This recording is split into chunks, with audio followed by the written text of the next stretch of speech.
Hello বন্ধুরা, আমার channel Deepa's লাইফস্টাইলে আপনাদের সবাইকে স্বাগত। আজ আপনাদের প্রত্যেকের পছন্দের রেসিপি শেয়ার করছি। এটা হলো ডিম দিয়ে ভাজা ম্যাগি।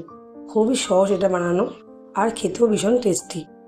আমার ভিডিওটা আপনারা পুরোটা দেখুন, আর ভিডিওটা ভালো লেগে থাকলে প্লিজ লাইক করে দেবেন, শেয়ার করে দেবেন, আর চ্যানেলটা অবশ্যই সাবস্ক্রাইব করে দেবেন। প্রথমে কড়াইতে সাদা তেল দিয়ে তেলটাকে গরম করে এর মধ্যে দুটো ডিম দিয়ে ডিমটাকে ভুজিয়া করে নেব।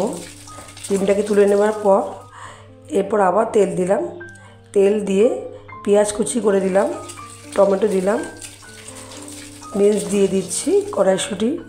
এই করে এক এক করে আপনারা সব সবজিগুলোকে দিয়ে দেবেন। তারপর একটু টমেটো কেচাপ দিয়ে দিলাম।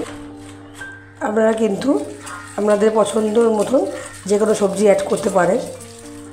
গ্যাসের ফ্লেমটা মিডিয়াম টু হাই রেখে একটু নাড়াচাড়া করে নেব। এর মধ্যে একটু লবণ অ্যাড করে নেব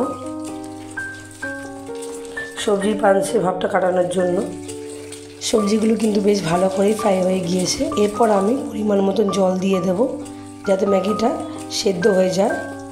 তারপর টেস্ট মতো ম্যাগি মশলা অ্যাড করব। তারপর 1 টিস্পুন গোলমরিচ অ্যাড করব এর মধ্যে। এরপর দিয়ে দিচ্ছি ম্যাগিগুলোকে। তারপর একটু নাড়াচাড়া করে 1 মিনিট রাখার পর ভেজে রাখা ডিম ভুজিয়াগুলোকে দিয়ে দেব, আর একটু নাড়াচাড়া করে নেব আমরা।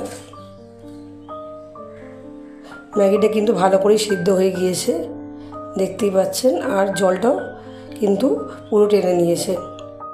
ব্যাস, এবার গরম গরম এগ ম্যাগি আমাদের তৈরি হয়ে গেল। এবার আপনারা সবাইকে সার্ভ করতে পারেন। রেসিপিটা আপনাদের কেমন লাগলো জানাবেন। ভালো লেগে থাকলে লাইক করবেন, কমেন্ট করবেন, আর চ্যানেলটা অবশ্যই সাবস্ক্রাইব করে বেল আইকন প্রেস করে দেবেন।